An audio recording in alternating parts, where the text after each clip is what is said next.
Bismillahirrahmanirrahim. Assalamualaikum warahmatullahi wabarakatuh. Alhamdulillahirrabbilalamin. Allahumma salli ala Sayyidina Muhammadin wa ala alihi wa sahbihi wa salim ajmain. Alhamdulillah, kami dari Yayasan Rubatul Khairat Kota Ternate di bawah pimpinan Al-Habib Abdurrahman bin Kamil As-Sadaf. Sementara ini kami lagi membangun gedung pondok pesantren Rubatul Khairat Madrasah Al-Ulya yang sementara dibangun, ya. Gedung lantai 3. Kami sangat membutuhkan dana infak dan sedekah dari jamaah bapak-bapak dan ibu-ibu. Bagi yang mau berinfak untuk melanjutkan pembangunan gedung pondok pesantren, bisa ditransfer di rekening Bank Syariah Indonesia atas nama Yayasan Rubatul Khairat. Nomor rekening 72356395526. Terima kasih.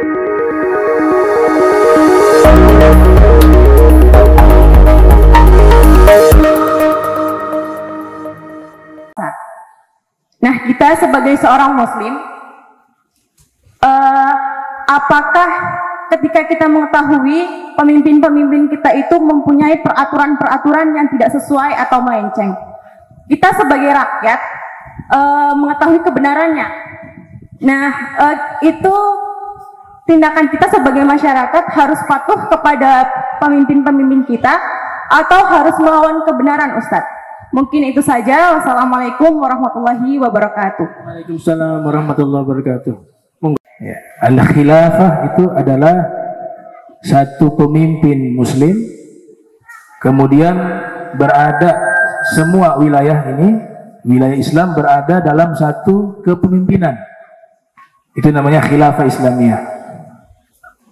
Nah, itu sudah diterapkan sejak zamannya Rasul sampai masa akhir khilafah Islamiyah di Turki, Daulah Utsmaniyah yang runtuh tahun 1924 Masehi tadi.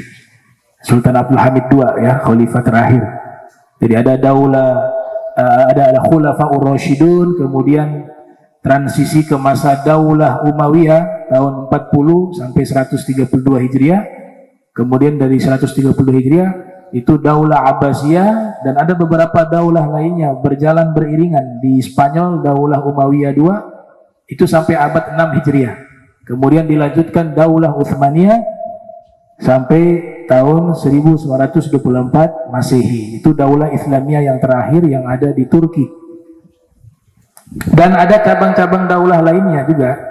Ya, ada Daulah Ayyubiyah, ada Daulah Mamalik, ya, atau jadi banyak cabang-cabangnya. Jadi walaupun hukum khilafah Islamiyah ini awalnya memang secara hukum itu harus satu pemimpin, di bawah satu pemimpin semua wilayah Islam itu berada dalam satu pemimpin, tapi kenyataannya dalam sejarah Islam ada juga daulah-daulah lainnya.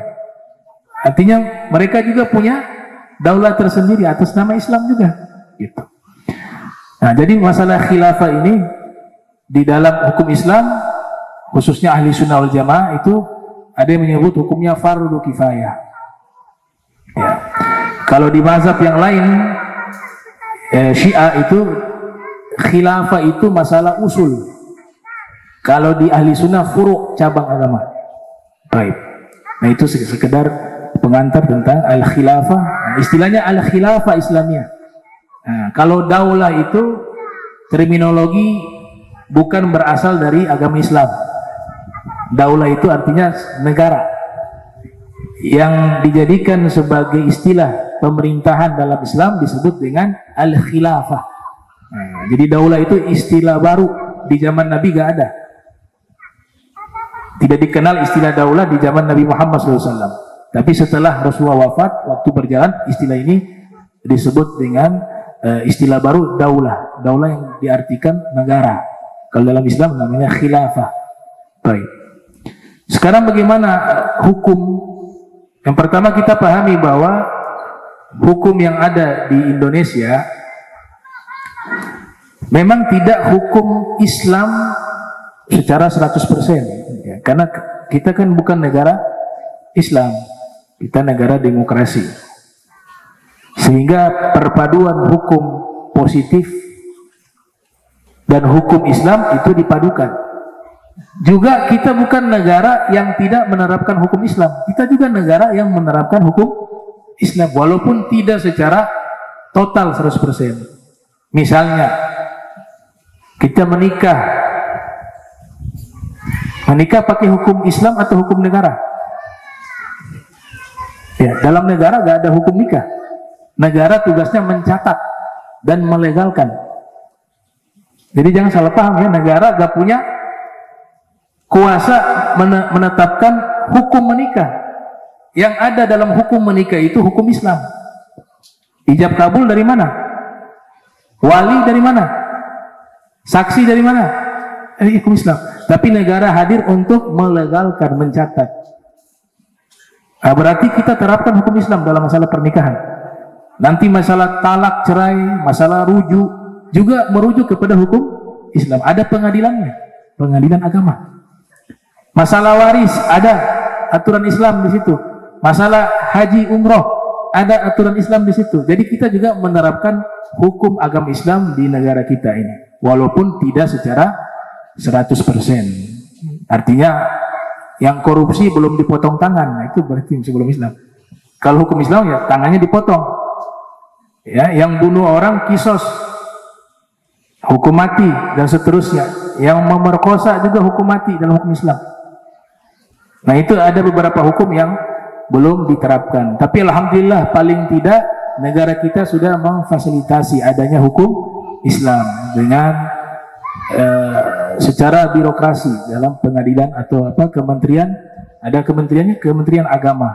Di situ pengadilan agama. Yang dimaksud kalau agama di sini memang secara umum ya, bukan hanya agama Islam. Yang Kristen punya hukum sendiri dan seterusnya. Nah, bagaimana cara menyikapi kita jika ada hukum yang nanti bertentangan dengan hukum agama kita? Hukum negara yang bertentangan dengan hukum Islam. Nah, jelas sudah dikatakan oleh Nabi kita Muhammad sallallahu alaihi wasallam, la ta'ata li makhlukin fi ma'siyatil khaliq. Tidak boleh taat kepada makhluk dalam rangka bermaksiat kepada Allah. Nah, ini prinsip.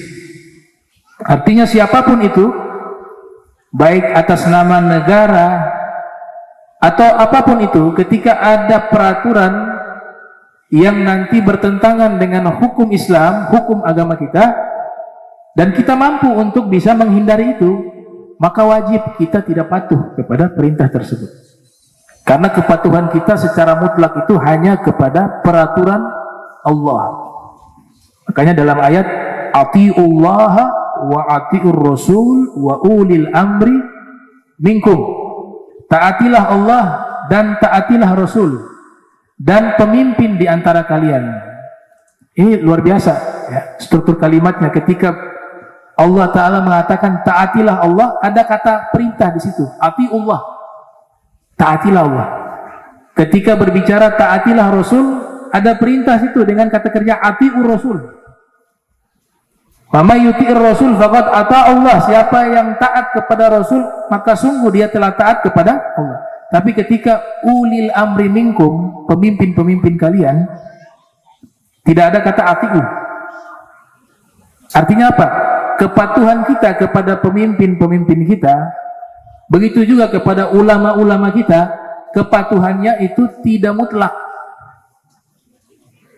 Karena kepatuhan kepada mereka harus terikat dengan kepatuhan kepada Allah dan Rasul. Kalau kepatuhan kepada Allah dan Rasul itu mutlak, nggak boleh tanya lagi, nggak boleh protes. Tapi kalau kepada pemimpin, kepada ulama, kita harus timbang juga. Ini sesuai dengan aturan Allah tidak? Aturan Rasul tidak? Kalau sesuai, wajib kita patuhi. Kalau tidak sesuai, wajib kita tinggalkan aturan itu. Nah itu kalau tidak memunculkan fitnah, ya. Fitnah atau darurat. Artinya ada orang juga dalam keadaan memang sangat darurat. Ada pemerintahan di situ mengatakan kalau tidak dilaksanakan hukum ini kami akan hukum dengan hukuman berat. Dia terpaksa, namanya darurat. Tapi ada juga yang memilih prinsip, gak boleh, saya rela jadi hukum, yang penting hukum ini saya terapkan, itu istimewa. Itu. Jadi seperti itu ada, insya Allah, mudah-mudahan bisa dipahami.